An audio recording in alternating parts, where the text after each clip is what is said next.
Bonjour à tous. Chers amis, bonjour. Merci de votre présence. On va ouvrir les travaux de notre commission. On a à l'ordre du jour l'inscription des 4 propositions de loi qui sont déposées par le groupe La France Insoumise et qui sont inscrites à l'ordre du jour de la journée de niche qui lui est réservée le 28 novembre. On en a déjà parlé hier, donc on va tout de suite attaquer avec le premier texte. Et j'accueille Hugo Bernalicis, décidément, Bernalicis, exactement. J'accueille Hugo Bernalicis à mes côtés, qui est le rapporteur de la première proposition de loi pour abroger la réforme à 64 ans, la réforme des retraites. Et donc, je lui laisse tout de suite la parole pour la présentation du texte. Bien, merci Monsieur le Président, mes chers collègues, merci de m'accueillir déjà dans votre commission pour cette journée assez importante, évidemment, puisque par-delà notre niche parlementaire, il s'agit de revenir sur une injustice de 2023 qui a été vécue en tant que telle à la fois par le Parlement, mais aussi et surtout par le pays tout entier. Revenir sur cette réforme de 2023, c'est-à-dire le passage de l'âge de la retraite de 62 à 64 ans, c'est donc réparer plusieurs injustices. D'abord, une injustice sur la forme. Je me permets de le rappeler parce que c'était une situation assez extraordinaire d'utiliser en même temps, en combinaison, autant d'articles de la Constitution pour assumer un passage en force.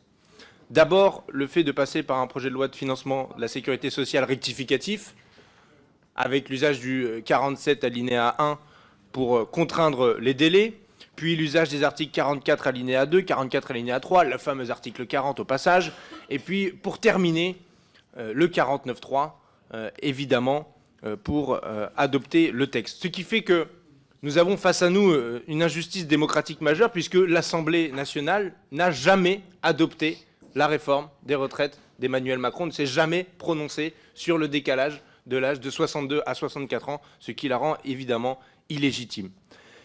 Illégitime, pas seulement par cette voie-là, mais aussi parce que c'était une réforme largement rejetée dans le pays.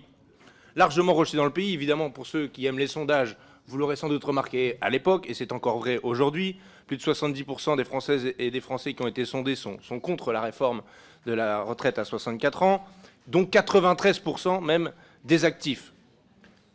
Des mobilisations historiques dans tout le pays, plus de 3,5 millions de personnes en manifestation. C'était là aussi un record. Et puis un signe aussi du rejet de cette réforme, c'est évidemment le résultat du nouveau Front populaire en tête aux dernières élections législatives le 7 juillet dernier, puisque c'était dans le programme du nouveau Front populaire que d'abroger cette réforme des retraites à 64 ans.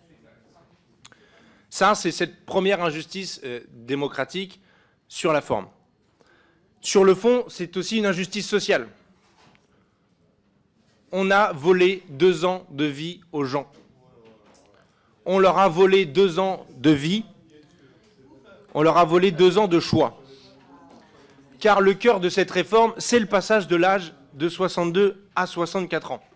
Et les principales victimes de cet allongement de l'âge sont d'abord les femmes qui déjà partent plus tard, ont des carrières dites hachées.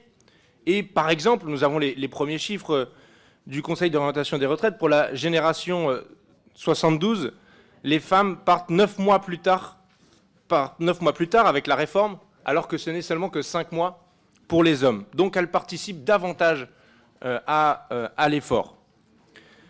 C'est également dans les principales victimes les métiers les plus pénibles, dont l'espérance de vie à 55 ans est 3 ans inférieure pour les ouvriers que pour les cadres.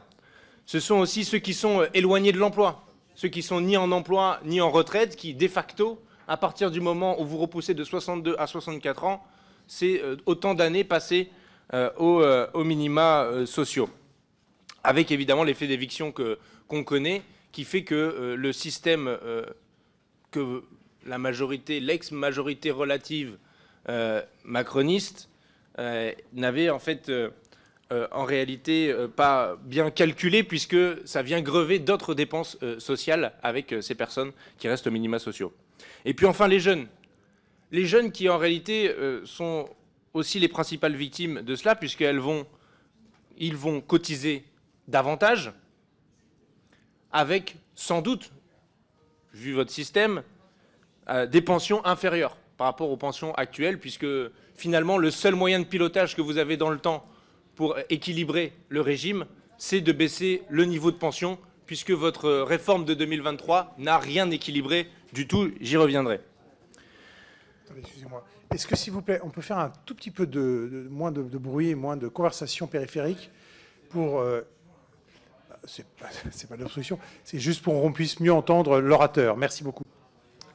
Merci, Monsieur le Président. Donc cette réforme, injuste sur la forme, injuste démocratiquement, injuste sur le fond, injuste socialement, elle est aussi inefficace économiquement. Et pourtant, c'était l'objectif central affiché. Avec cette réforme de 2023, passée de 62 à 64 ans, nous avions, selon Emmanuel Macron et ses amis, la martingale pour avoir l'équilibre du système de retraite ad vitam aeternam. Ça y est, on allait pouvoir avoir un système de retraite financé autour de 13% du PIB. Eh bien, c'est encore raté. Vraiment, je suis désolé pour vous, hein. Ça n'a pas fonctionné. Et pas pour dans 10 ans, pas pour dans 20 ans. Dès 2024, vous réussissez la prouesse avec cette réforme d'avoir un régime qui soit déficitaire de 0,2 points de PIB selon le Conseil d'orientation des retraites et pas selon moi-même directement, évidemment. Pire, le Conseil d'orientation des retraites estime que cela va s'aggraver à 0,4 points du PIB en 2030, 0,8 points du PIB en 2070. Certaines mauvaises langues pourraient même dire que finalement cette réforme des retraites n'avait pas pour objectif d'équilibrer le régime des retraites, mais de faire en sorte qu'il y ait plus de gens qui travaillent plus longtemps, qu'il y ait plus de quantité de travail dans le pays, de sorte à ce que les finances publiques soient équilibrées, peu importe que le régime des retraites le soit, et que finalement il y ait davantage de rentrées fiscales dans les comptes de l'État.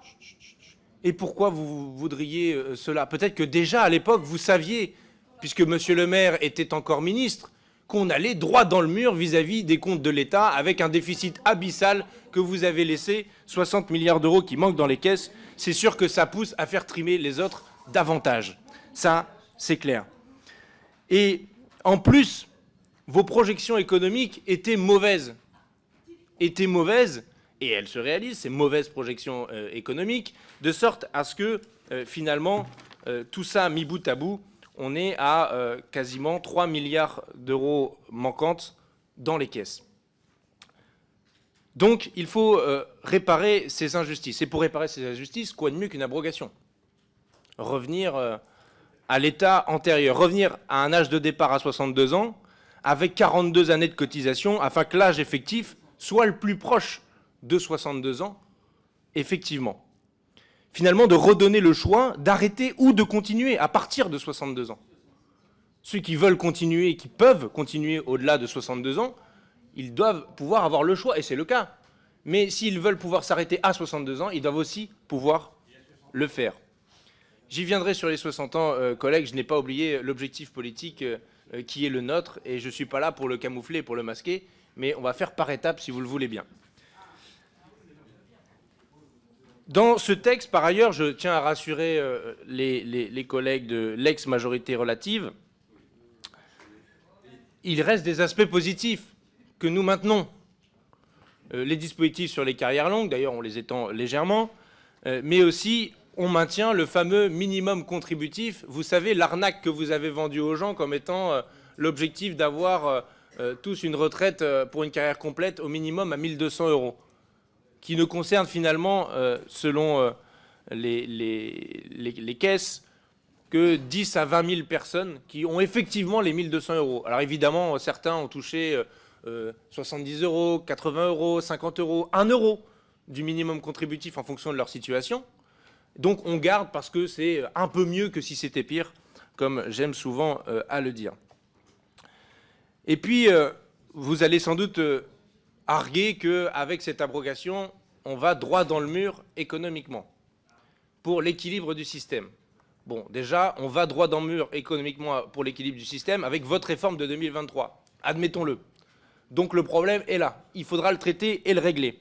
La question, comme pour celle du texte sur le budget que nous avons examiné et puis rejeté sur le projet de loi de finances, ce n'est pas une question de dépenses.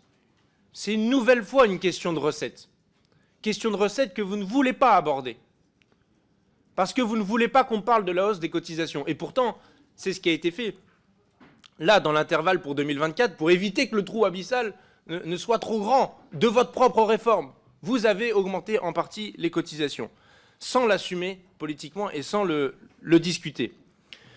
Le coût de notre réforme en année pleine, là, pour 2024 ou 2025 en l'occurrence, ce serait 4 à 5 milliards d'euros, pour monter progressivement d'ici 2030 autour de 10 à 15 milliards d'euros.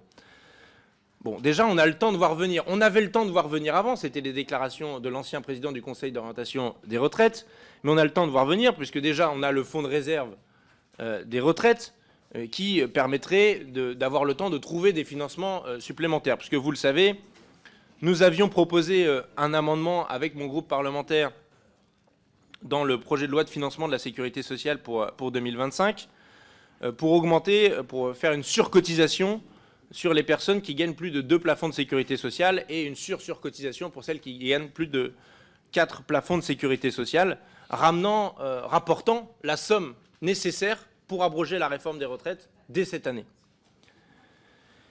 Évidemment, l'exercice d'une proposition de loi dans le cadre d'une journée d'initiative parlementaire nous conduit à ne pas pouvoir proposer ce genre de recettes supplémentaires, puisqu'on ne peut pas amender le projet de loi de financement de la sécurité sociale par une proposition de loi. Je le regrette, mais l'exercice parlementaire est ainsi fait. N'empêche qu'on se souviendrait qui a voté pour cet amendement en séance et qui s'y est opposé, qui est capable de financer ce qu'il propose et qui n'en est pas capable. Mais si vous voulez d'autres sources de financement, on a l'embarras du choix, hein. Plus durablement, on peut augmenter évidemment les cotisations. Alors on pourrait augmenter d'1 point directement les cotisations. 10 milliards d'euros. Ça règle le problème et ça permet de mettre un peu plus dans la caisse. Mais si vous trouvez ça trop... Non mais je comprends que vous trouvez ça trop, je commence à vous connaître, hein. Dès qu'on augmente les recettes et un semblant de cotisation ou d'impôt, vous hurlez. Oui, on prélève parce que c'est rendu aux gens, en fait, c'est une caisse. Vous voyez, les gens, c'est un système par répartition, se financent leur propre système. C'est ça qui est merveilleux avec ce système-là, contrairement au système par capitalisation que vous continuez de défendre pour partie. Sinon, c'est une autre proposition, 0,15 points d'augmentation de cotisation par an. 0,15. Ça va, c'est raisonnable. C'est raisonnable. Et si vous faites ça pendant 7 ans, selon l'économiste Michael Zemmour, vous financez le système là pour l'abroger, mais y compris sur le long terme. C'est ça qui est fascinant avec le système de retraite. Si vous voulez, une autre proposition, c'est la question de l'accueil digne des personnes exilées dans notre pays. Parce que ça fait de nouveaux cotisants qui participent à la solidarité. J'ai été frappé sur le fait que le Conseil d'orientation des retraites a des projections sur le solde migratoire passant de 183 000 à 120 000. Alors que si on restait au niveau de 183 000 personnes qui arrivent sur notre territoire pour avoir un solde migratoire positif, alors il n'y a plus de problème de financement de l'abrogation de la retraite à 64 ans. Donc vous voyez, l'humanité, la solidarité et l'accueil, c'est aussi un moyen d'équilibrer notre système de retraite. Ou alors, si vous voulez, y compris dans cette proposition de loi, il y a également le gage sur la taxe sur les superprofits pour les sociétés pétrolières et gazières qui rapportent en fonction des années, qu'elles soient bonnes, très bonnes ou excellentes, entre 7 milliards et 40 milliards d'euros. Donc ce n'est pas un problème de financement, c'est la question de savoir où on prend l'argent, à quel niveau, comment on remplit les caisses. Donc cette abrogation de la réforme de la retraite à 64 ans, elle est nécessaire, vous l'aurez compris, pour des raisons démocratiques, pour des raisons sociales et pour des raisons économiques. Et je vais vous le dire, effectivement, je ne suis pas favorable à la retraite à 62 ans et 42 annuités. Je suis favorable à un système de retraite à 60 ans avec 40 annuités avec mon groupe parlementaire de la France Insoumise. Si vous voulez plus de littérature, vous retrouverez sur notre site internet le contre-budget contre-proposition de l'époque de 2023 qui est toujours d'actualité. Néanmoins, nous estimons que l'abrogation de la réforme d'Emmanuel Macron est un point d'étape nécessaire et indispensable pour remettre les compteurs à zéro, pour ouvrir une discussion avec les organisations syndicales qui soit loyale et sincère afin de pouvoir atteindre la retraite à 60 ans avec 40 annuités et la financer. Je vous invite donc à voter ce texte d'abrogation pour réparer toutes ces injustices. Je vous remercie pour votre attention. Très bien. Monsieur le rapporteur, merci beaucoup de cette présentation. Alors, si on pouvait essayer de faire silence de manière à mieux entendre les intervenants, et je vais tout de suite donner la parole pour ouvrir la discussion générale à Thomas Ménager pour le Rassemblement national. Merci Monsieur le Président, Monsieur le rapporteur, chers collègues. Voilà aujourd'hui venue l'heure de vérité sur l'abrogation de la réforme des retraites. Cette réforme était évidemment mauvaise et c'est aujourd'hui largement admis. Je ne reviendrai pas sur les propos du rapporteur parce que j'en partage une partie. Elle était mauvaise car elle ne s'attaquait pas aux vraies causes du déficit de notre système de retraite, à savoir la situation globale des finances publiques, le taux d'emploi des jeunes, des seniors et des moins qualifiés, la natalité en berne ou encore la productivité française qui dégringole. C'est l'ensemble de ces éléments que le groupe Rassemblement national a voulu mettre en avant lors de sa niche, lorsque nous avons proposé les premiers d'abroger la réforme des retraites. Et c'est vous, collègues de gauche, qui avez honteusement vidé notre texte de sa substance, et vous qui avez voté contre cette abrogation, car simplement elle venait du Rassemblement national. Et vous l'avez fait pour des motifs hypocrites, politiciens, préférant votre petit intérêt à celui des Français qui travaillent et qui savent aujourd'hui, dans leur grande majorité, que seul le Rassemblement national les défend. Et pour preuve, la réalité vous rattrape aujourd'hui. Parce que ce matin, sans les députés du groupe Rassemblement national, rien ne pourra se faire, et demain non plus dans l'hémicycle.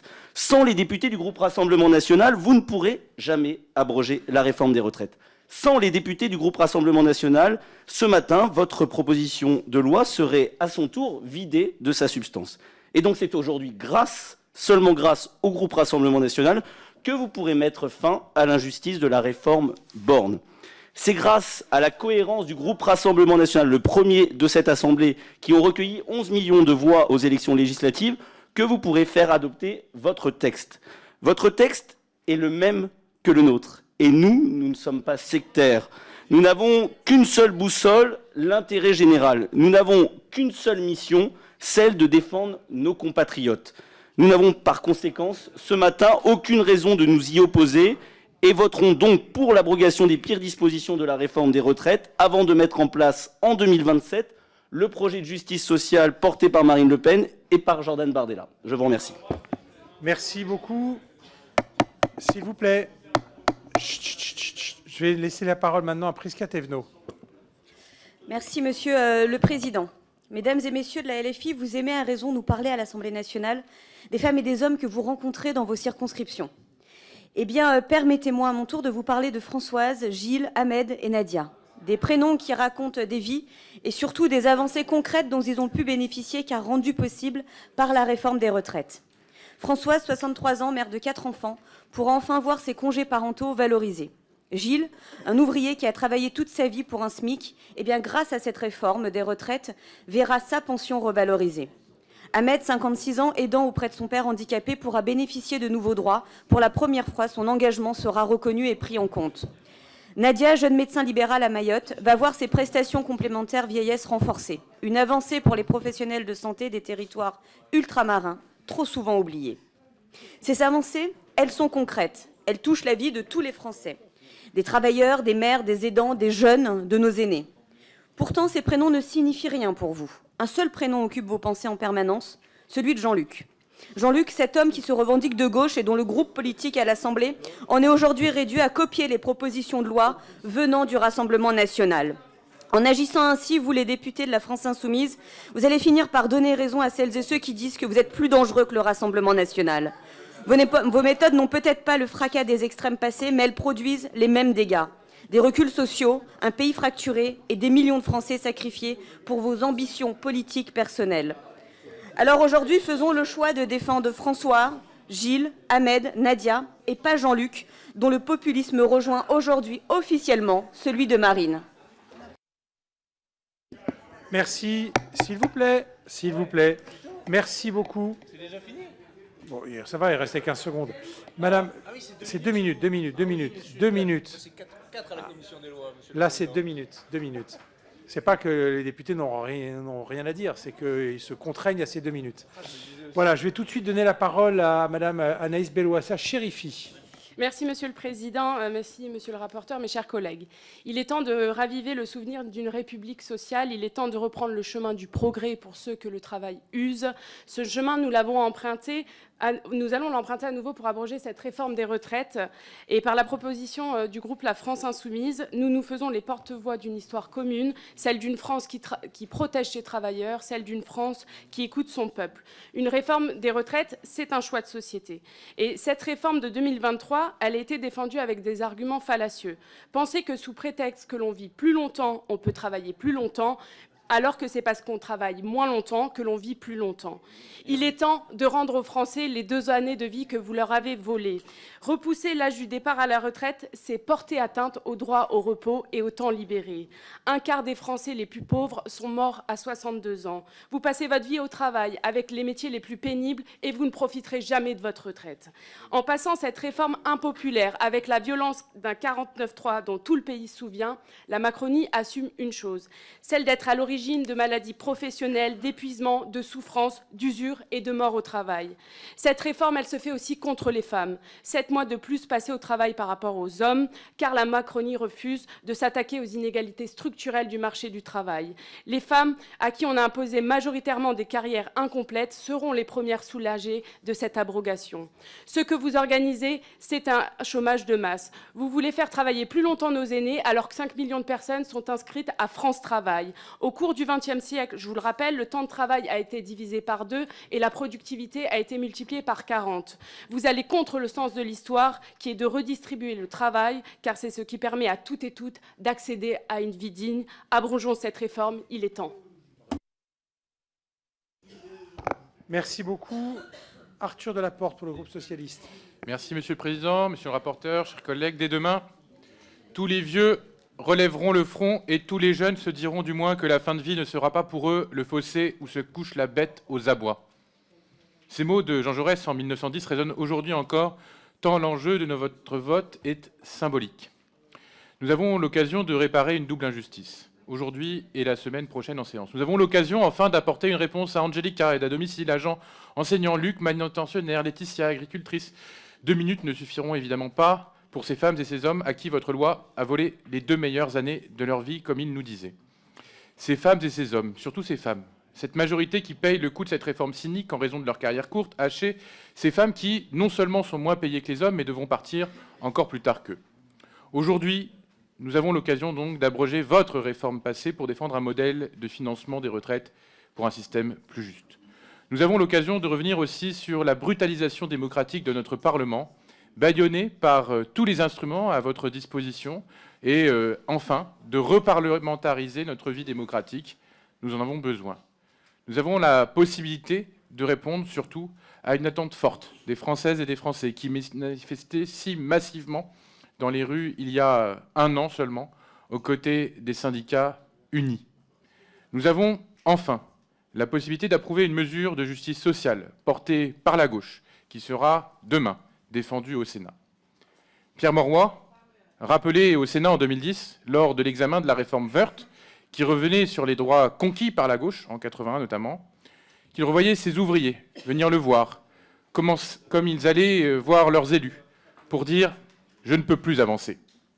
Saisissons aujourd'hui l'occasion d'avancer, justement, pour préserver ces corps et ces vies, de leur offrir un avenir plus serein. Je vous remercie. Merci beaucoup. La parole à Thibault Bazin pour la droite républicaine. Merci Monsieur le Président. Monsieur le rapporteur, vous portez avec le groupe de la France Insoumise une proposition de loi qui vise à abroger les différentes réformes des retraites, non seulement celle d'Emmanuel Macron, mais également celle de François Hollande. C'est irresponsable dans notre situation actuelle. Vous partagez d'ailleurs cette irresponsabilité budgétaire avec le RN. Vous niez nos réalités démographiques et économiques. Ce n'est pas sérieux.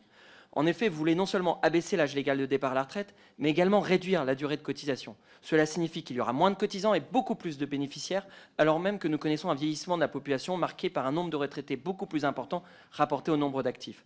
Et cela risque de s'aggraver à moyen terme avec un indice de fécondité qui a chuté à 1,68 enfants par femme. Vos mesures viendraient aggraver le déséquilibre démographique et ainsi aggraver le déséquilibre financier. Notre système de retraite est déjà structurellement déficitaire en raison de l'inversion du rapport démographique. Le déficit va rapidement se creuser et ce de façon importante. Il s'établira à 14 milliards en 2030 et 21 milliards à l'horizon 2035. Par ailleurs, alors qu'on comptait 3 cotisants pour un retraité en 1970, 2 cotisants pour un retraité en 2000, il n'y en a plus qu'1,7 aujourd'hui. Et vous voulez, par vos mesures, générer encore davantage de déficit. Beaucoup de concitoyens doutent de votre proposition et savent qu'elle n'est pas raisonnable.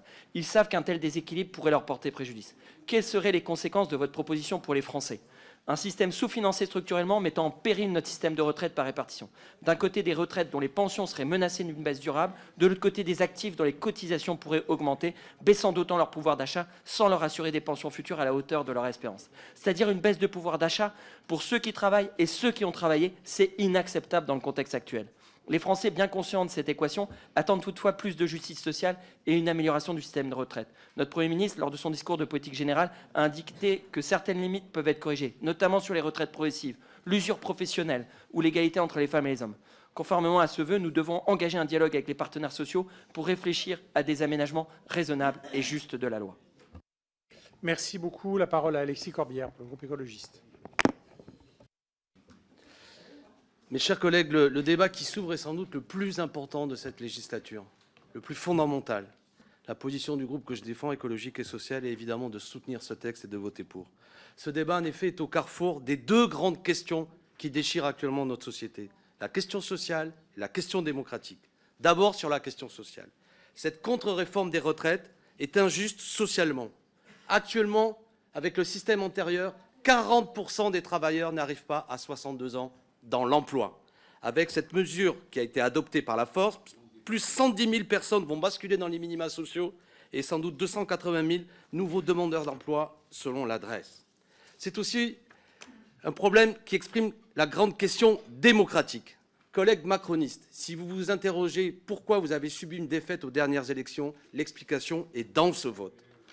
Elle est dans ce vote. On ne peut impunément imposer à un peuple par 49-3 quelque chose qu'il ne veut pas. C'est une loi politique. C'est le théorème de Macron. Toute force politique plongée dans l'action illégitime pour infliger des reculs sociaux au monde du travail sans majorité politique sera rudement battue. Et vous l'avez confirmé. Il s'agit maintenant de respecter les électeurs. 2 tiers de nos concitoyens qui sont venus voter aux élections de juin ont voté pour des forces politiques pour abroger cette réforme. Même si vous la soutenez, respectez au moins ce que nous demandent nos concitoyens. C'est la raison pour laquelle, conforme au serment qu'avaient pris les forces de la NUPES le 8 juin 2023, qui prêtaient serment d'abroger la réforme des retraites, respectant le mandat donné par le programme du nouveau Front populaire, qui, dans les premiers points de son programme, exige ou affirme qu'il supprimera cette réforme. Il est temps de le mettre en place. Je le répète, les arguments ont été donnés. Ne vous obstinez pas à défendre un texte qui n'a aucune légitimité, qui est injuste socialement. Respectez le sens du vote des élections de juin. C'est le président Macron qui a voulu la dissolution. Le message est clair. Abrogation du texte de la réforme des retraites. Merci beaucoup. Nicolas Turquois. Monsieur le Président, Monsieur le rapporteur, chers collègues, ce matin dans la série Annulation de la réforme des retraites, nous allons découvrir l'épisode 18. Privilège du député que je suis, j'ai eu un accès exclusif au script qui ressemble furieusement à celui de l'épisode 17, lui-même jumeau du 15 et du 16. Certes, avec le rapporteur ici présent, le réalisateur a changé, mais les acteurs sont les mêmes. La blonde Chimène à droite et l'invisible Rodrigue à gauche vont-ils enfin cette fois unir leurs forces ? Pour mémoire, dans le précédent épisode, spin-off du Rassemblement national, Rodrigue avait conduit Chimène. Cette fois, Rodrigue, pris de remords, va essayer de séduire Chimène. Y arrivera-t-il ? Même si le réalisateur a changé, il a redonné au groupe politique du bloc central le même rôle d'affreux méchants, avides de chair humaine et d'argent. Pourtant, dans l'épisode initial, ces groupes, constatant un rapport actif sur retraités toujours plus défavorables, avaient porté des mesures pour protéger le système de retraite par répartition en demandant des efforts certes importants, mais équilibrés au vu des enjeux. Ils avaient aussi voulu corriger des injustices, en revalorisant des petites pensions, en permettant des départs anticipés pour les carrières longues, en favorisant les retraites progressives, en instaurant une assurance vieillesse pour les aidants, en renforçant le CE2P, etc. Mais tout cela n'est que baliverne, et Rodrigue va sortir cette fois le grand jeu. Les taxes sur le tabac et les superdividendes. Quoi de mieux en effet que des taxes exorbitantes sur le tabac qui vont massivement transférer la consommation sur des cigarettes d'importation, ou que l'imposition de superdividendes qui par nature ne seront pas pérennes. D'ailleurs, Rodrigue doit avoir des problèmes de mémoire. Contrairement à ce qu'il avait déclamé il y a encore quelques mois, il ne réaffirme plus dans cet épisode l'objectif commun du droit à la retraite à 60 ans. Il n'indique plus la prise en compte du RSA pour valider des trimestres. Il n'indexe plus le montant des retraites sur les salaires. C'est donc un véritable soap-opéra que nous propose aujourd'hui le rapporteur et le groupe LFI. Il aurait été possible d'en faire quelque chose de bien plus captivant, à la fois en confirmant le recul de l'âge de départ en retraite, mais en travaillant bien davantage sur la question, par exemple, des retraites des femmes ou de la pénibilité. Cela nécessitait de travailler sérieusement le scénario, et malheureusement, cela n'a pas été fait. Notre groupe remettra donc la palme citron à ce triste feuilleton. Merci beaucoup. Je donne la parole à Nathalie Colin-Osterlé pour le groupe Horizon. Merci, Monsieur le Président, Monsieur le rapporteur, chers collègues. Nous sommes réunis ce matin pour examiner les propositions de loi inscrites à l'ordre du jour du 28 novembre prochain par le groupe LFI dans le cadre de leur journée réservée.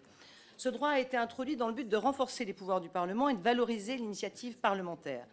Il est difficile de dire que l'inscription de cette proposition de loi constitue une réelle valorisation du travail généralement initié dans cette Assemblée.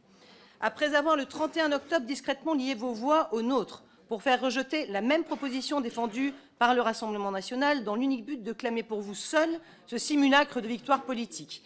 Après avoir le 4 novembre associé cette fois-ci vos voix avec celles du Rassemblement national pour faire adopter une pseudo-abrogation de la réforme des retraites qui n'en était pas une, puisque dans l'annexe du projet de loi de financement de la sécurité sociale. Vous présentez aujourd'hui la même proposition que le RN, que vous avez copié-collé dans sa très grande majorité, tout comme votre rapport, M. Bernalicis, qui n'est qu'une vague reformulation de celui déjà lacunaire de M. Ménager, à ceci près qu'il comporte encore moins de propositions de financement, qui étaient pourtant déjà très évasives. Alors, le système par répartition a été mis en place en 1946 sur la base de 4 actifs pour un retraité. Nous avons aujourd'hui 1,7 actifs pour un retraité. Ce n'est pas tenable, vous le savez bien. Il y a 3 possibilités simples, soit diminuer les pensions des retraités, soit augmenter les cotisations ou travailler collectivement plus longtemps pour tenter de sauver notre système par répartition. En refusant de faire ce choix, vous préférez donc faire croire aux Français que nous pouvons toujours travailler moins, mais recevoir toujours plus, sans effet sur la dette, sur l'économie, sur le pouvoir d'achat, sur les taux d'intérêt, sur notre système social tout entier. Cette vision est certes plaisante, mais elle est délétère pour notre pays. Et mon groupe tiendra toujours à dire la vérité aux Français sur la réalité budgétaire de notre pays. Nous voterons donc contre cette proposition de loi qui est populiste et irresponsable. Je vous remercie. Merci beaucoup. Laurent Pagnifous pour le groupe IOT. Merci, Monsieur le Président.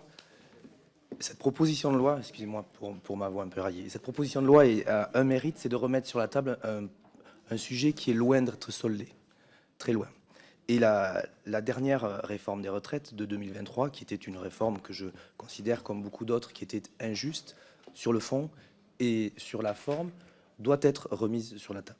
Et je le redis, cette proposition de loi a le mérite de le faire aujourd'hui.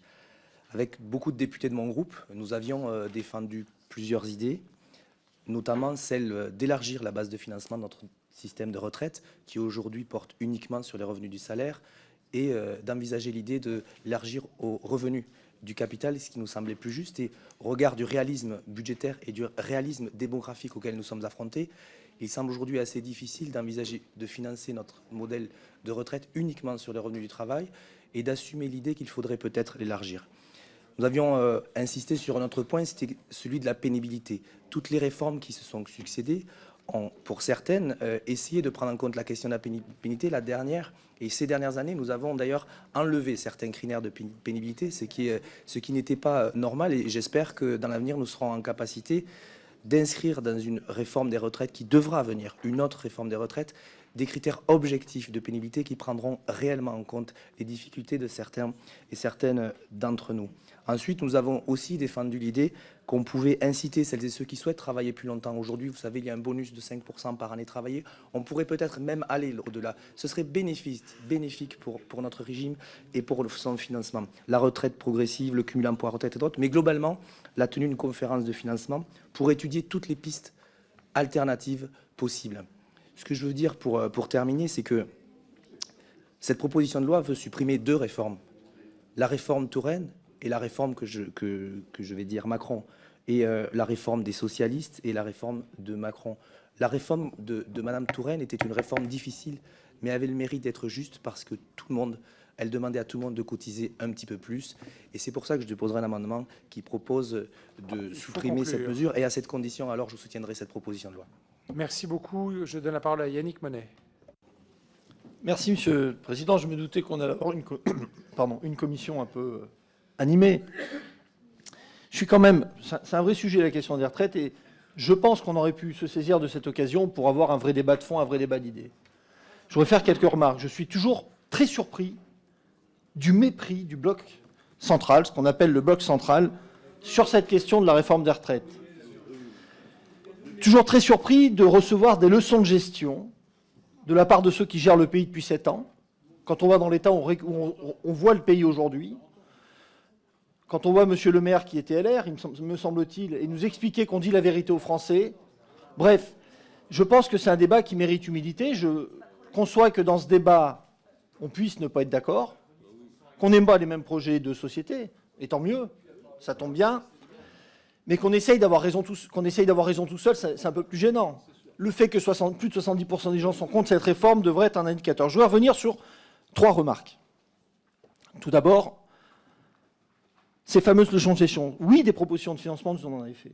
On en a fait des propositions de financement, notamment en augmentant les salaires, ce qui permet d'augmenter la cotisation et de pas toucher au pouvoir d'achat, au contraire, de régler la question du pouvoir d'achat. Donc oui, on a fait des propositions de financement. J'ai vu que dans cette PPL, il y a l'article 3, par exemple. Bien évidemment que ce n'est pas satisfaisant, que nous, on pense que la retraite, il faut qu'elle soit financée intégralement par la cotisation. Mais écoutez, on fait avec les outils législatifs qu'on a. Il faut bien gager une PPL.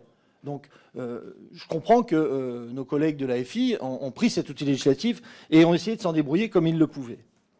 J'écoute parler de retraite par répartition, de vouloir sauver le régime de retraite par répartition. Par principe, la retraite par répartition ne peut pas être en faillite, puisqu'il y a toujours quelqu'un qui alimente la caisse. Ce qui n'est pas le cas de la retraite par capitalisation que vous défendez au niveau de la droite. Dernière chose, parce que ça passe vite le temps, je me demande si j'ai le même chronomètre que les autres, c'est la question du taux de prélèvement. On nous dit on est le pays qui prélève le plus, mais il faut tout comparer. Certes, on a une sécurité sociale. En Europe, on est le seul pays qui a la dissuasion nucléaire. C'est 20 millions par jour que ça nous coûte. Donc oui, on a plus de dépenses aussi. Il faut s'arrêter là. Merci beaucoup. Très bien. Merci à tous les orateurs de groupe d'avoir... S'il vous plaît. S'il vous plaît, s'il vous plaît. Merci aux orateurs de groupe d'être intervenus. On a 3 ou 4 demandes de prise de parole. Donc je vais donner tout de suite la parole aux 4 députés qui se sont inscrits et ensuite on écoutera le rapporteur. Sylvie Bonnet, 2 minutes toujours. Hein. Merci Monsieur le Président, Monsieur le rapporteur. Mes chers collègues, oui, la réforme Macron est profondément injuste et il faut la corriger. Le Premier ministre, Michel Barnier, s'est d'ailleurs engagé là-dessus. Il faudra mieux prendre en compte la pénibilité, les responsabilités assumées, la situation des femmes. Avec notre collègue Corentin Le Fur, nous avons d'ailleurs déposé une proposition de loi pour que les trimestres acquis au titre de la maternité soient réellement pris en compte pour que les femmes puissent avoir une retraite décente. Il faut être honnête avec les Français, la situation actuelle des finances publiques ne permet pas ce que vous proposez, à savoir ramener à 42 annuités la durée de cotisation nécessaire pour prendre sa retraite. Merci. Merci beaucoup. Cyril Isaac-Sibylle. Merci, Monsieur le Président, Monsieur le rapporteur. Je serai assez bref. Je reconnais à la gauche une certaine constance, dans le sens où ça fait depuis 1981, et François Mitterrand, l'adoption effectivement de la retraite à 60 ans, que vous êtes sur ce schéma-là. Mais effectivement, depuis 1981, beaucoup d'eau est passée sous les ponts. Souvenons-nous de Michel Rocard qui disait qu'effectivement que le problème des retraites ferait sauter un certain nombre de gouvernements. On y est. Moi, la seule remarque que je ferais, c'est que c'est assez confortable d'être dans l'opposition, de critiquer, de faire des propositions démagogiques, de revenir à 62 ans, pourquoi pas 60 ans. La constatation que je fais, c'est que chaque fois que la gauche est au pouvoir, jamais jamais, jamais, elle ne revient sur les mesures qui ont été proposées. Et messieurs, mesdames, les députés, mes collègues de gauche et du Rassemblement national, je vous mets au défi. Si jamais un jour vous deviez arriver au pouvoir, je vous mets au défi de revenir sur cette proposition de loi, parce que lorsqu'on est aux manettes, on sait très bien que ce n'est pas finançable. Donc, dans l'opposition, amusez-vous, messieurs du Nouveau Front Populaire et mesdames, amusez-vous, messieurs, mesdames, du Rassemblement national. Si un jour vous devez être au pouvoir, jamais, jamais, vous ne reviendrez sur ces mesures. Merci. Philippe Vigier, s'il vous plaît. S'il vous plaît. Philippe Vigier a la parole. Merci, Monsieur le Président. S'il vous plaît. S'il vous plaît, s'il vous plaît. Tout le monde a écouté tout le monde pour l'instant. Donc on continue comme ça. C'était pas mal. Philippe Vigier. Attendez, bon, vous calmez 2 secondes là. Oui, mais je sais bien, quand il est parti, Cyril, c'est normal. Pourtant, ce n'est pas un méridional. Non, Monsieur le Président, mes chers collègues, d'abord bienvenue à notre collègue Bernard Licis. Il m'accordera, parce que comme il a une lecture assez politique des choses, que l'alliance d'un jour avec nos amis du RN, très bien expliquée par Nicolas Turquois tout à l'heure, évidemment ne trompe pas. Il est tellement facile d'expliquer aux uns et aux autres, travaillez moins et on vous servira une bonne retraite. Simplement, moi je vais vous dire, d'ailleurs Cyril Axibil l'a très bien dit, et j'ai dit à Laurent Panifou, j'étais là lorsque Marisol Touraine a porté sa réforme. Mais ce que personne ne dit, c'est qu'au-delà des déficits que vous connaissez, d'ailleurs vous ne l'avez pas dit, monsieur le rapporteur, en étant très honnête, vous savez très bien que ce n'est pas 5 milliards ou 10 milliards qu'il manque, c'est 40 milliards qu'il manque. Je vous invite une fois de plus à lire les rapports du commissariat au plan. Mais tout le monde n'en parle pas. Évidemment, tout ça, on l'oublie, on met la poussière sur le tapis. Donc, nous disons la chose simple. Oui, cette réforme, elle était indispensable. Oui, la démographie l'exige. Et quand, dommage, le collègue Monet est parti, mais lorsqu'il disait avec le système par répartition, c'est toujours équilibré. Non, lorsqu'il y a 4 actifs pour un retraité, ça n'est pas les mêmes équations que lorsqu'il y a 1,5 actifs pour un retraité. Et on le voit douloureusement dans les fonctions publiques. Sinon, on n'aurait pas un budget qui nous est proposé avec une équation insupportable pour les collectivités. Donc, simplement, essayons un peu honnêtement de dire les choses, améliorons les imperfections, et il y en a. Et je voudrais dire à la collègue républicaine que je n'oublie pas que sur les trimestres de maternité pour les femmes, c'est notre groupe qui les a portés, ces amendements. Il y a déjà des vraies avancées. Mais ça ne suffit pas, il faut aller plus loin pour les carrières arrachées, et en particulier pour les femmes. Nous serons au rendez-vous de la justice sociale, de l'équilibre, et, dernier mot, personne ne parle des petites retraites. Ceux-là, on les oublie. Jamais un mot. On ne s'occupe que de certains. Mais non, nous, les petites retraites, c'est notre cheval de bataille. Merci. Andric Davy. Merci, Monsieur le Président. Alors, je voulais revenir sur 2-3 points suite aux interventions. D'abord, est-ce qu'il faut revenir sur cette réforme des retraites? Oui, parce qu'elle est injuste socialement. Mon collègue Alexis Corbière l'a bien rappelé. Elle est injuste socialement parce que, du coup, les personnes âgées, finalement, vont se retrouver au chômage ou en arrêt de travail et elles ne vont pas, en fait, pouvoir bénéficier de la retraite. Et puis, elle est injuste démocratiquement parce que le peuple français n'en voulait pas. Maintenant, par rapport aux questions qui sont posées, est-ce que c'est finançable? Oui, c'est finançable. Nous avons fait un certain nombre de propositions au projet de loi de finances de la Sécurité sociale. Je vous ai moi-même proposé un amendement qui permettait de revoir les exonérations de cotisations sociales et de permettre de dégager 13 milliards d'euros. Un autre amendement qui permettait d'augmenter la part de la cotisation sociale sur la CSG de 9,2% à 12%. Ça permettait de dégager 5 milliards d'euros. Donc déjà, on est à, vous l'avez calculé, 18 milliards d'euros. Donc on est largement au-dessus de ce qui est nécessaire pour la réforme de l'abrogation de la réforme des retraites. Bon, donc c'est parfaitement finançable. Et les collègues qui nous disent il y a un problème de rapport entre les actifs, je l'entends, entre les actifs et les retraités. Mais, chers collègues, faites le raisonnement sur l'agriculture. Vous connaissez bien la situation de l'agriculture. En 1850, il y avait près de 52% des Français qui étaient paysans et qui ne nourrissaient pas l'ensemble de la France. Et pourtant, aujourd'hui, on a très peu d'agriculteurs, trop peu, hélas, mais néanmoins, on nourrit assez largement la population française. Pourquoi? Parce que entre les deux, chers collègues, il y a eu quelque chose, il y a eu une augmentation de la productivité. Et ce qui est possible au niveau de l'agriculteur, pourquoi vous ne comprenez pas le raisonnement au niveau de l'ensemble de la population active? C'est très simple. Et à la fin, oui, et à la fin, s'il vous plaît, écoutez, je voulais Monsieur juste Davy. conclure que ce problème de l'abrogation de la réforme des retraites, c'est juste un problème de répartition des richesses, parce qu'il y avait près de 80 milliards d'exonération de cotisations sociales, et on verse aujourd'hui 70 milliards de dividendes aux actionnaires. C'est très simple. Merci, merci. S'il vous plaît, est-ce qu'on peut écouter les orateurs?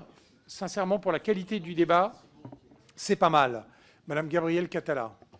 Merci, Président, chers collègues. L'air sera plus léger quand nous aurons voté ce matin l'abrogation de la retraite à 64 ans imposée par 49.3 et toujours rejetée par 71% des Français, dont plus de 90% d'actifs.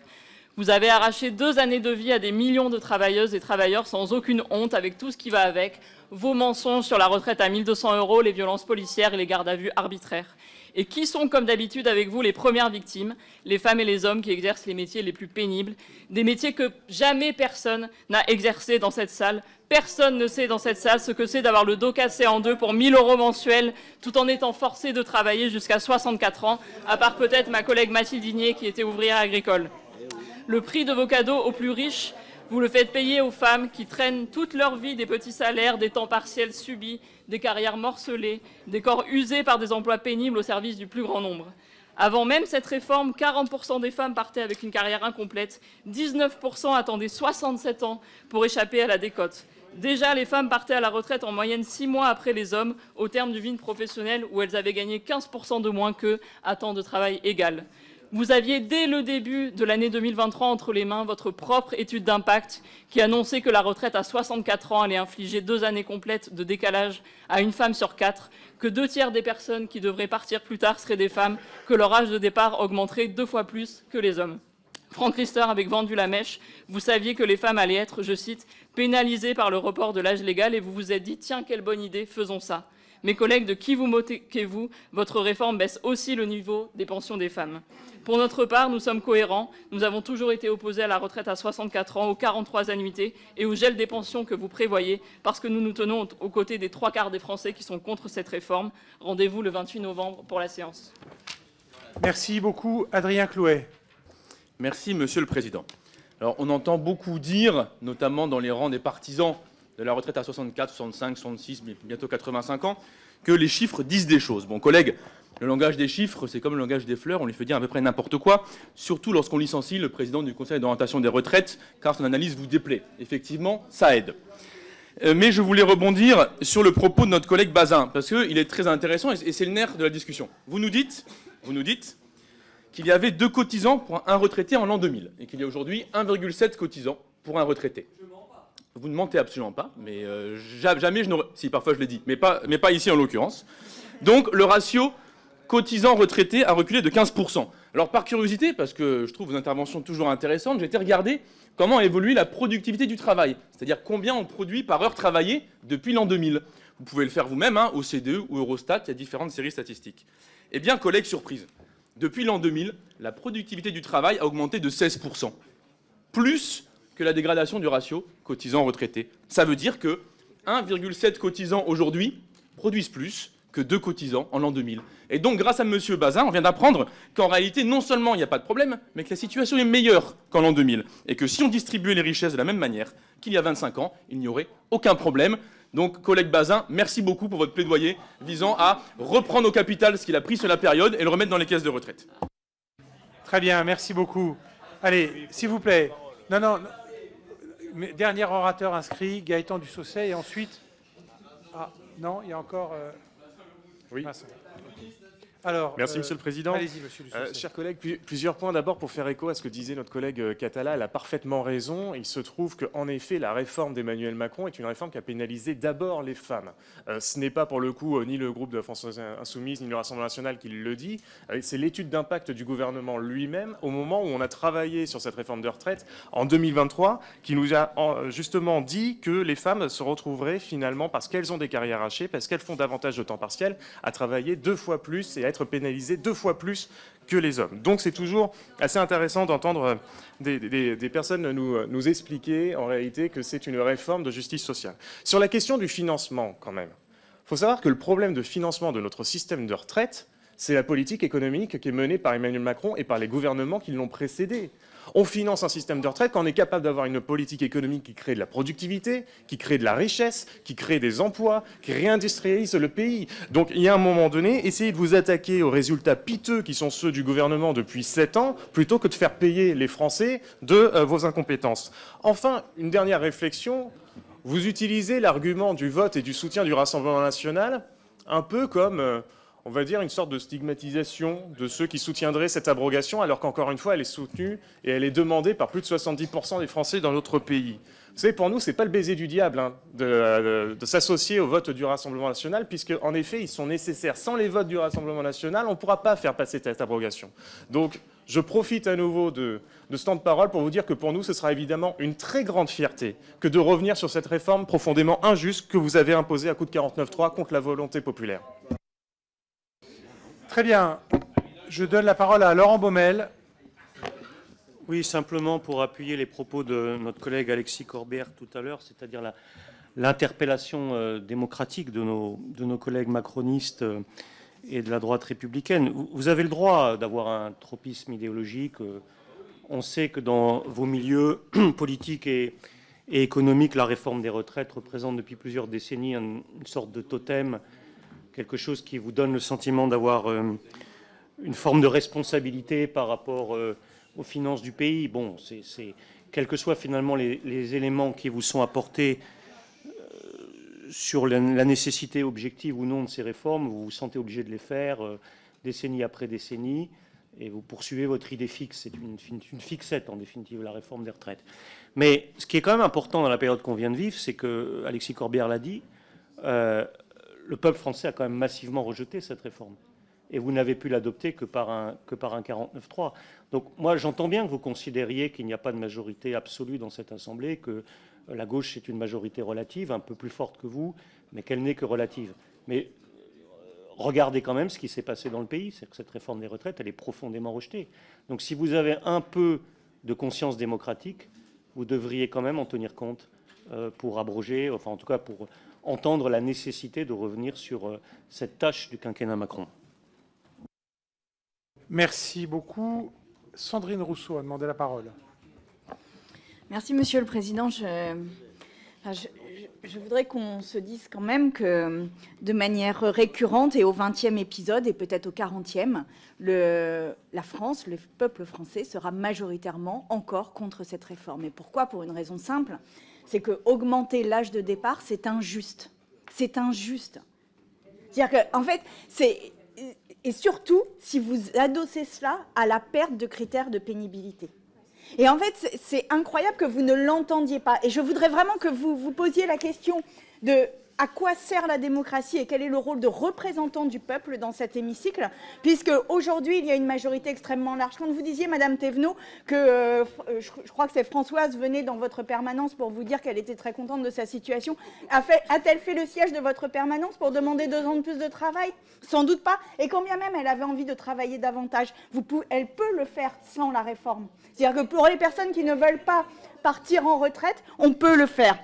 Alors je voudrais juste dire que ces choix-là ont été faits sans toucher aux cotisations des hauts salaires. Et c'est aussi un aspect qui rend cette réforme particulièrement injuste, c'est que c'est un impôt sur le corps des plus précaires et qui ne touche en rien les plus hauts salaires et ceux qui ont les emplois les meilleurs. Et puis la question n'est pas tant l'âge de départ que le taux d'emploi des plus de 55 ans, et qu'il aurait suffi d'une véritable politique volontariste de remise à l'emploi ou de retrouver des emplois pour les personnes au-delà de 50 ans, et finalement, nous n'avions plus de problème de retraite.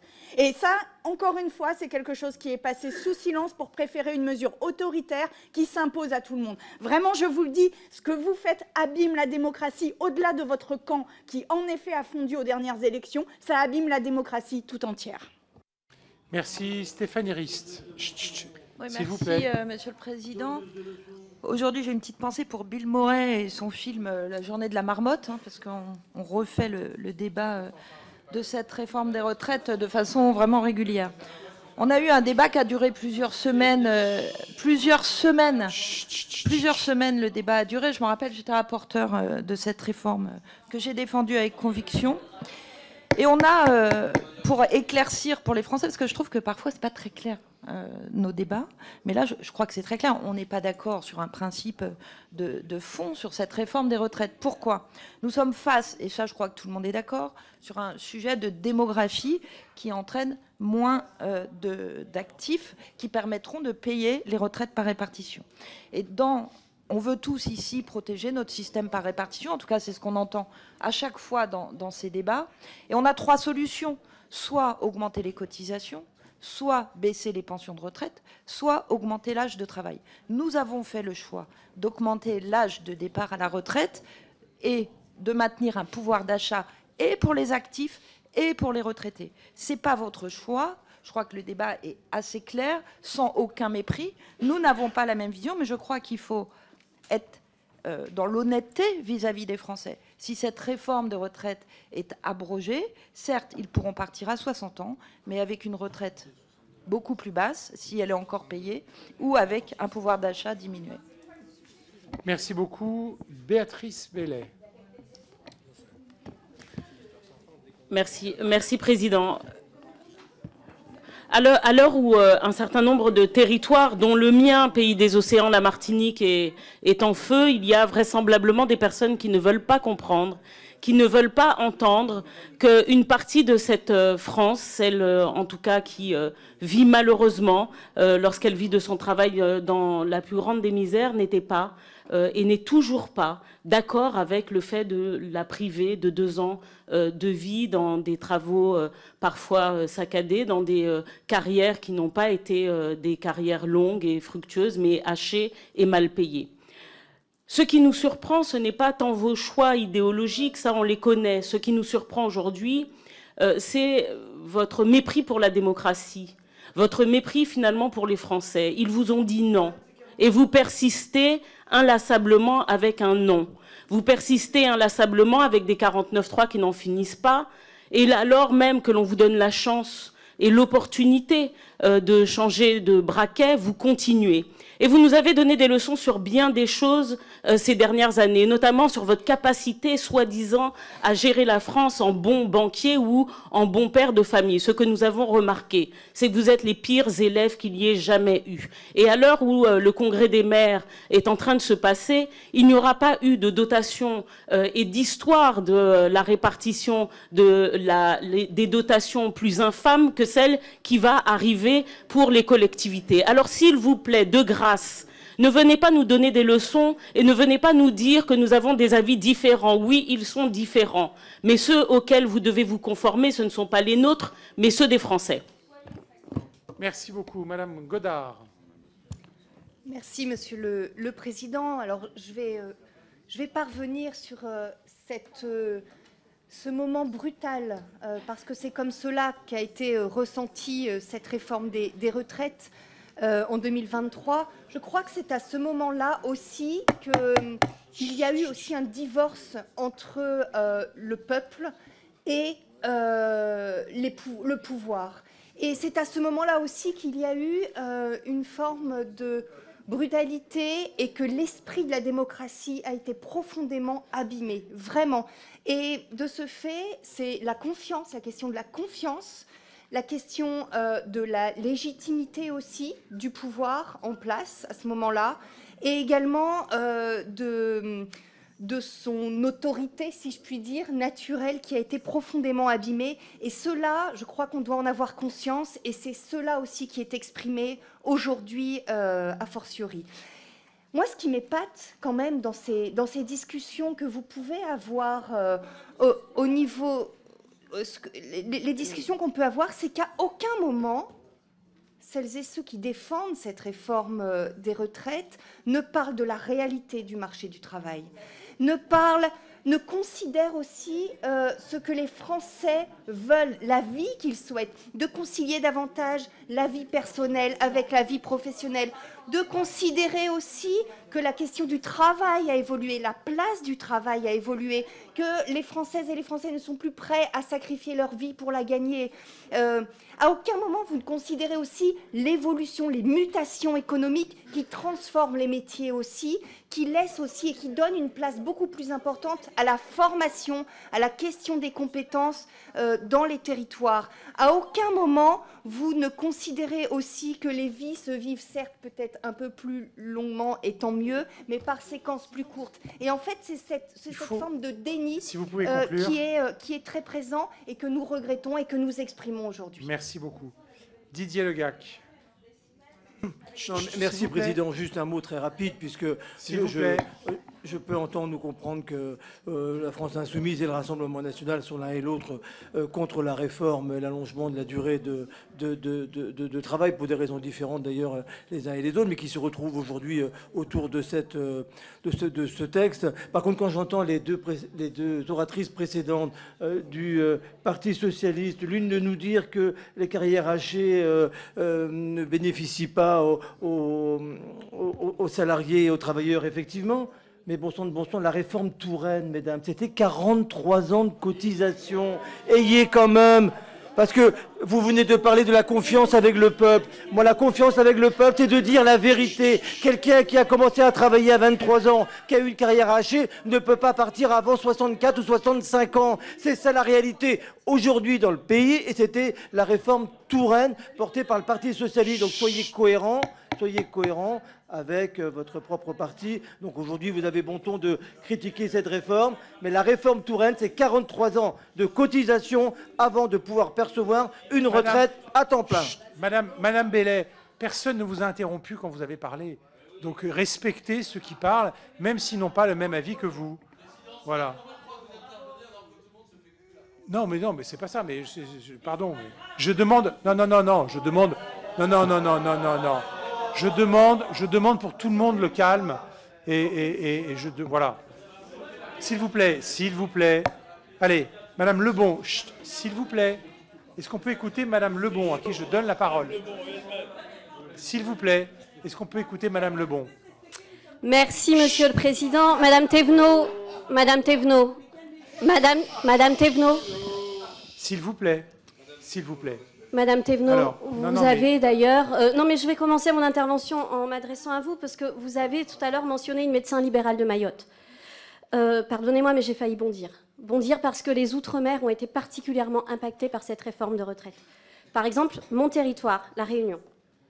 C'est à La Réunion qu'on touche les pensions de retraite les plus faibles de France. Si on accepte Mayotte, bien sûr, territoire pour lequel il faudrait vraiment... un colloque peut-être entier pour se pencher sur la question et essayer de répondre à toutes les inégalités qui se présentent sur ce territoire. Donc à La Réunion, on a 37% de la population qui vit en dessous du seuil de pauvreté. En hexagone, c'est 13%. Un retraité réunionnais touche en moyenne 1 160 € bruts par mois, soit en dessous du seuil de pauvreté. C'est 28% de moins qu'en hexagone. La moitié des retraités perçoit même un montant brut inférieur à 850 € par mois. Qu'est-ce qu'on fait avec ça ? C'est quand même 43% de moins qu'en hexagone. Et les Réunionnais sont particulièrement nombreux à dépendre du minimum vieillesse, 17%, contre 4% dans l'hexagone. Les seniors réunionnais sont 3 à 4 fois plus nombreux à être pauvres que dans l'hexagone. Donc quand on est réunionnais, on ne peut pas cautionner votre réforme, rejetée d'ailleurs par 70% de la population française, et c'est d'ailleurs le chemin qu'ont pris les macronistes de mon territoire. Le président du département de mon territoire, qui soutenait Emmanuel Macron, a demandé au gouvernement précédent de revenir sur cette réforme, en tout cas de ne pas l'appliquer dans les Outre-mer et de ne pas l'appliquer dans mon territoire. Mais vous avez fait comme vous faites tout le temps, oreilles cochon dans marmite pois. Très bien.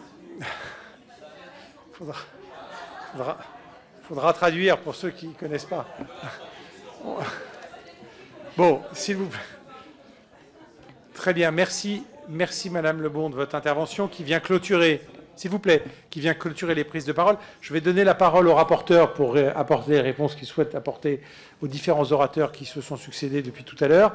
Et ensuite, nous entamerons l'examen des amendements, sachant que j'ai des demandes de scrutin public, mais j'y reviendrai tout à l'heure. Monsieur le rapporteur. Merci, Monsieur le Président. Je vous remercie toutes et tous pour vos interventions nombreuses et nourries. Ça montre l'importance, évidemment, du sujet.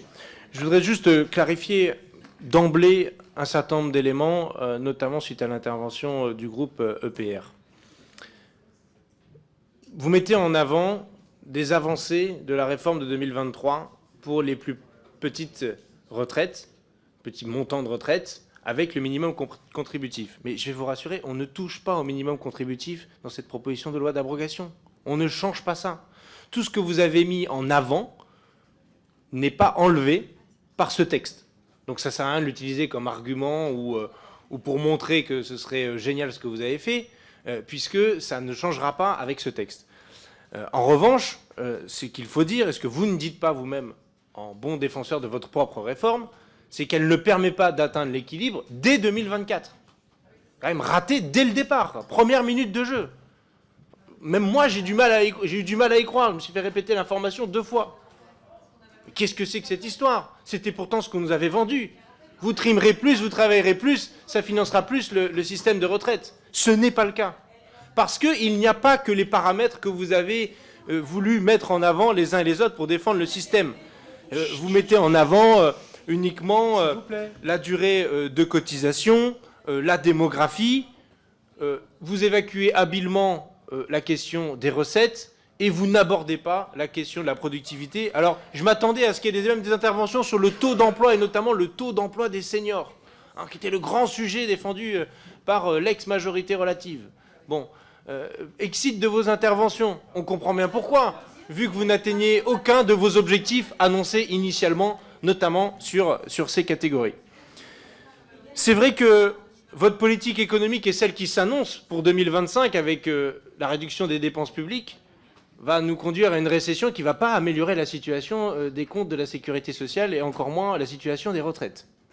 Là, je peux vous donner raison, finalement, et les projections du corps en tiennent compte. Vous avez renoncé finalement à améliorer la productivité dans le pays. Et pourquoi vous avez renoncé à ça? Parce que la productivité, elle dépend notamment aussi de la qualité de vie au travail. Et que la qualité de vie au travail, tout au long de la vie, pas juste quand on est à plus de 55 ans et que ça commence à devenir compliqué sur le marché du travail, la qualité de vie au travail se dégrade.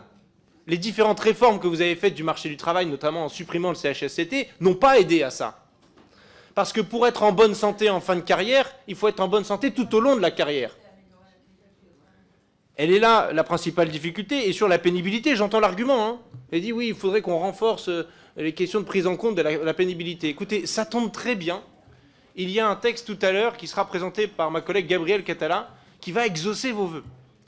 Et je ne doute pas de votre soutien à ce moment-là, évidemment. Ou alors vous serez à nouveau les mêmes hypocrites que dans vos interventions matinales. Je tiens d'ailleurs à dire qu'effectivement, la gauche se situe dans la continuité de cet objectif politique d'abaisser le temps de travail dans la journée, dans la semaine, dans l'année et dans la vie en général, pour se redonner du temps choisi, du temps à soi, qui ne veut pas dire du temps que pour soi. Il est aussi pour la collectivité. On a vu ô combien les personnes retraitées n'étaient pas des inactifs, au sens où ils ne font rien de leur journée. Ils participent à la cohésion sociale, à la cohésion du pays et à la solidarité à leur manière. Alors j'entends les arguments des groupes, notamment de droite, sur les questions du financement. Même la collègue d'Horizon qui nous dit alors vous voulez quoi? Il y a 3 solutions. Soit vous baissez les pensions. Alors j'ai répondu, j'étais pas au micro, mais non, ce n'est pas la proposition. Soit augmenter la durée de travail, donc la durée de cotisation, l'allongement de l'âge de départ à la retraite. Non. Et vous avez dit soit augmenter les cotisations. Oui. La réponse est oui. C'est la proposition politique qui est faite. Bien sûr que nous proposons de discuter des recettes et de pouvoir augmenter les cotisations. Alors, si vous ne voulez pas augmenter les cotisations, on peut imaginer qu'on les baisse moins qu'on avait prévu. C'est notre manière de le dire. Par exemple, quand on voit que les exonérations de cotisations, au total, c'est 77 milliards d'euros chaque année, on peut se dire qu'on pourrait moins exonérer de cotisations pour que les caisses soient à l'équilibre. Ça n'augmente rien, ça diminue la baisse. Donc, des sources de financement, finalement, il y en a des multiples. Et c'est là aussi une grande différence avec l'examen du texte que vous avez eu il y a de ça un mois. C'est que là, vous avez des sources de financement viables, chiffrées, qu'on peut mettre en œuvre. On n'est pas à jeter son va-tout sur une hypothétique relance de la natalité ou de je ne sais quel réarmement démographique. C'est un peu incertain comme politique, à mon avis. Donc, vous avez ici tous les ingrédients pour avoir un débat éclairé, serein, loyal, et on fait des choix politiques. On fait des choix politiques. On ne vous dit pas qu'on va raser gratis. Je vous ai fait la liste des financements supplémentaires. Je voudrais dire d'ailleurs au collègue Vigier qui s'inquiétait du déficit à venir avec notre abrogation, qui peut déjà s'inquiéter du déficit à venir de la réforme de 2023. Ça, c'est 30 milliards qui va manquer d'ici 2070, toutes choses étant presque égales par ailleurs, puisqu'il y a les projections du corps qui font varier un certain nombre de paramètres. Nous, ça ajoute 20 milliards. Et on vous a proposé les financements. 0,15 points d'augmentation des cotisations sur 7 ans, problème réglé. Si vous relancez la productivité comme il se doit dans le pays en améliorant la qualité de travail tout au long de la vie et pas juste quand on est senior, vous réglez l'intégralité du problème. Si vous indexez, ça a été dit tout à l'heure qu'on avait renoncé à un certain nombre de propositions, l'indexation des retraites sur les salaires, mais non, c'est toujours dans nos propositions. Juste là, aujourd'hui, on parle de l'abrogation, on ne parle pas de la réforme idéale portée par la France Insoumise et le nouveau Front Populaire. Ce n'est pas ça qui est à l'ordre du jour. Mais si vous voulez que ce soit ça à l'ordre du jour, j'ai noté. Il vous reste une chose à faire. Censurer le gouvernement Barnier et expliquer au président Macron qu'il faut nommer un gouvernement du nouveau Front Populaire. Et je vous dirais, chers collègues,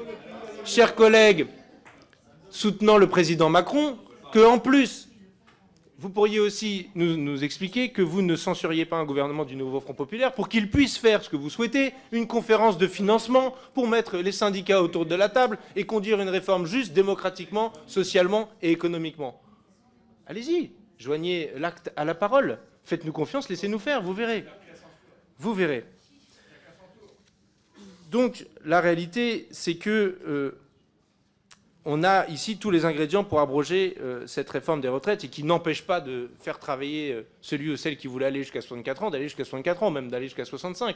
Il y a une surcote. D'ailleurs, votre système, pour un certain nombre de cotisants, fait que là où, avant la réforme, ils pouvaient partir à 64 ans avec une surcote de 10%, aujourd'hui, ils partent à 64 ans sans surcote.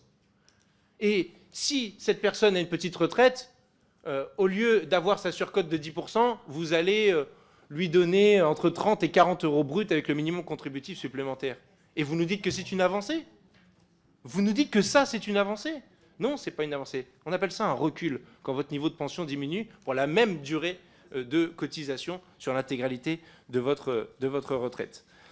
Donc, tout ça étant mis sur la table, je pense que vous pouvez tranquillement voter ce texte d'abrogation, dormir sur vos deux oreilles, et on se reverra pour le financement concret de tout ça au prochain projet de loi de financement de la sécurité sociale, ou en tout cas quand il reviendra du Sénat, ou avec le prochain gouvernement du nouveau Front Populaire, évidemment. Je vous remercie pour votre attention et je propose qu'on passe